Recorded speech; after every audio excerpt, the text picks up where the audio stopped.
Na aula passada você viu que é possível centralizar atributos e métodos em comum de um conjunto de classes em superclasses, utilizando o conceito de herança da programação orientada a objetos. Esse conceito gera um relacionamento entre essas classes do tipo E1. Um cachorro é um animal, uma galinha é um animal. E você pode utilizar essa característica de herança quantos níveis você achar necessário para a sua aplicação. A herança, ela traz muitos ganhos para você, como foi visto na última aula. Você elimina código duplicado, generaliza o comportamento comum a um grupo de classes. Sempre que precisar alterar um comportamento, você vai poder fazer isso em um único local, diminuindo o esforço para corrigir os erros e evoluir o seu código.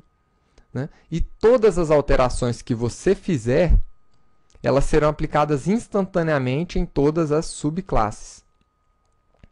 Nessa aula, vamos aprofundar um pouco mais nesse conceito de herança, trabalhando os construtores de subclasses, vendo como é feito o controle de acesso a esses atributos da superclasse, testando o tipo das suas subclasses para ver o que essa subclasse é, e vendo como é que a classe Object se relaciona, né? Qual é a relação da classe Object com essa coisa de herança. Então vamos lá.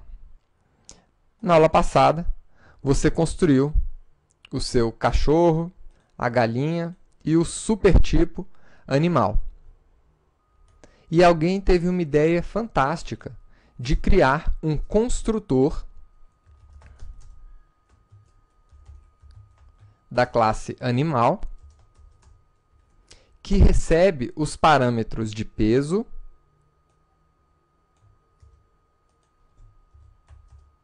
e de comida, para inicializar essas variáveis automaticamente. Com this peso e comida. Você viu na aula de construtores que é possível chamar um construtor dentro de outro construtor da seguinte forma. Com a palavra-chave this, que representa este objeto, esta classe, você pode chamar o outro construtor. Então, aqui eu estou chamando esse construtor com os dois parâmetros. Mas como é que você pode chamar um construtor de uma superclasse? Assim que eu criei o meu construtor com os dois parâmetros, e eu não tenho mais aquele construtor padrão, o meu compilador reclama. Né? Ele não conhece mais o construtor animal sem parâmetros. Não existe mais. Então, como é que a gente vai poder resolver essa situação? Então, o seu construtor vai ter que explicitamente chamar o construtor da classe animal. E o que nós temos é aquele com dois parâmetros. Sempre que você quiser se referenciar à sua superclasse, você utiliza a palavra-chave super. E para chamar um construtor dessa superclasse, você abre e fecha os parênteses e informa aqui, né, os parâmetros. Então, a comida desse cachorro é carne. Informa os parâmetros para o seu construtor. Vou colocar um peso padrão aqui de 30 quilos. E é isso aí. A mesma coisa com a galinha agora.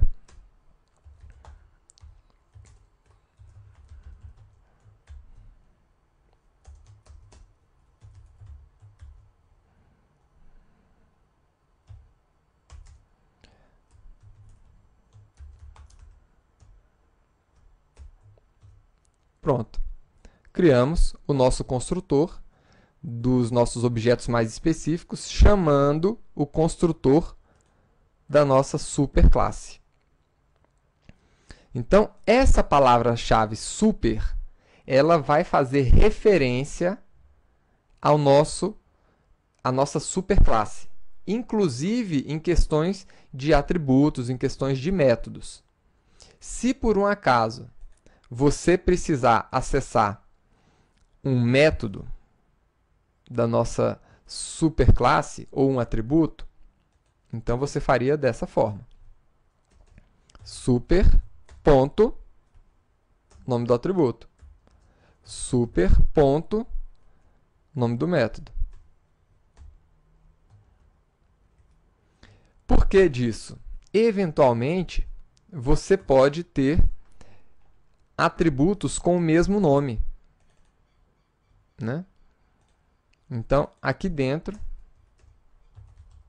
do cachorro, você poderia ter um atributo peso.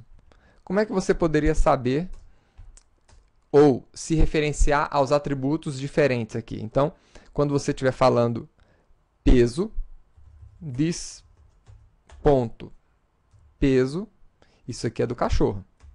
Agora, super ponto peso já é da classe animal, como você pode ver aqui. Então, é uma maneira que você tem de indicar explicitamente a quem é que você está referenciando. Uma outra característica é o controle de acesso. Então, vejamos aqui. Aqui em animal, nós temos um número serial aqui. Int serial. Só que esse número serial, ele não deve ser acessado. Por algum motivo, nós vamos utilizar esse número para fazer algumas operações aqui que os outros animais não precisam ficar sabendo e não precisam ter acesso. Da forma como foi declarado aqui, aquele número ele está visível aqui dentro. Então, vamos ver aqui. Ó. Simplesmente abrindo, serial está aqui. Para tirar esse acesso das subclasses, você pode colocar esse atributo como privado. A partir daí, essas classes já não vão ter mais acesso. Ele não aparece, mas aqui não está mais disponível. Isso aqui você já viu nos modificadores de acesso. Outra coisa, se você quiser que um atributo seja visto apenas pelas subclasses, aí você pode utilizar a palavra-chave, o modificador protected. E ele vai aparecer aqui e só vai aparecer para subclasses.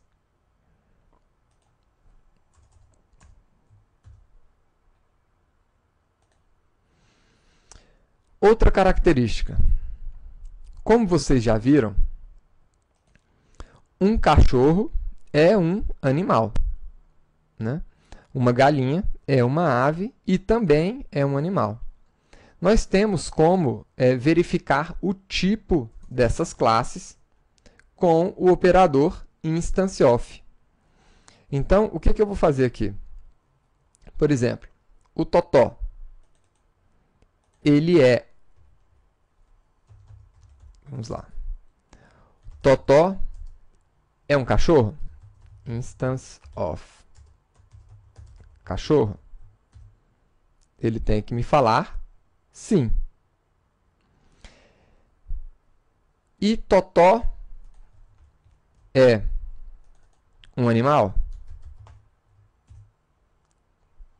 Vamos ver o que ele vai falar? Tá aí. Opa. Deixa eu tirar a chamada dos métodos aqui.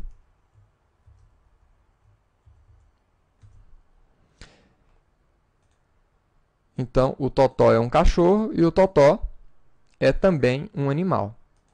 Agora, será que Totó é uma ave? Ele nem deixa a gente compilar essa requisição aqui. Mas a gente poderia fazer o seguinte: indicar um tipo mais genérico aqui.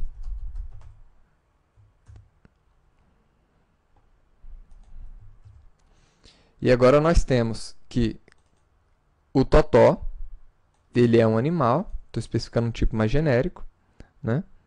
E a galinha também é um animal. Opa, estou cometendo um erro aqui. Eu não implementei a classe ave.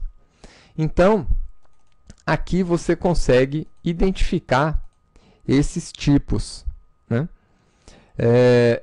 Utilizando essa palavra-chave aqui, né? Operador instance_of, para avaliar se um determinado objeto é de um tipo específico. Então, como nós estamos vendo aqui, o totó, ele tanto é um cachorro, como também é um animal.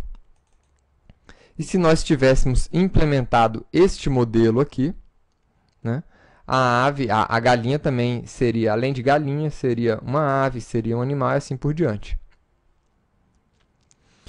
Agora, o que a classe Object tem a ver com tudo isso? Todas as classes, elas são instâncias, elas estendem da classe Object, mesmo que você não faça isso explicitamente. E a classe Object, ela tem alguns métodos que todos os outros objetos, todos os seus animais, os cachorros, as galinhas que você criou aqui, têm acesso. Então, vejamos esses métodos aqui. Totó, ponto. Nós temos acesso ao método equals da classe Object. Nós temos acesso ao método getClass da classe Object, hashcode, notify, notifyAll, toString, wait, né? E assim por diante. Né? Os principais aqui. O método equals. Ele compara dois objetos. Ele compara o objeto corrente com um outro objeto, por exemplo, aqui a carijó, e verifica se os valores são iguais. O método hashcode, ele gera uma espécie de número serial, né, um único para o objeto, e ele é mais utilizado aqui no armazenamento desse objeto dentro de coleções. Você viu um tipo de coleção em algumas aulas atrás, que era o ArrayList. Então, ele é utilizado nesses casos. Né? Nós temos o método getClass, que retorna o tipo da classe desse objeto. Então, nesse caso aqui, ele retornaria para você, né, a classe cachorro, por exemplo. Né? E nós temos um outro método também muito importante, que é o método toString. O método toString, ele retorna a representação em string, ou seja, em texto, desse objeto. Tá? Então, o que acontece? Uma melhor representação aqui desse modelo ML seria com uma classe Object acima de todas elas. Então, a classe Object estaria aqui acima da classe animal, né? E as outras classes estariam estendendo, né, a classe animal da forma como está aqui. Tá? Então, mesmo que você não faça a declaração de forma explícita, mesmo que você não utilize extends object, ainda assim o compilador vai colocar essa extensão para você no momento que você compilar essa classe. Então, isso é o que nós tínhamos que falar aqui sobre herança. E vejo você na próxima aula, quando vamos começar a falar sobre polimorfismo para concluir esse conteúdo de programação orientada a objetos. Até lá!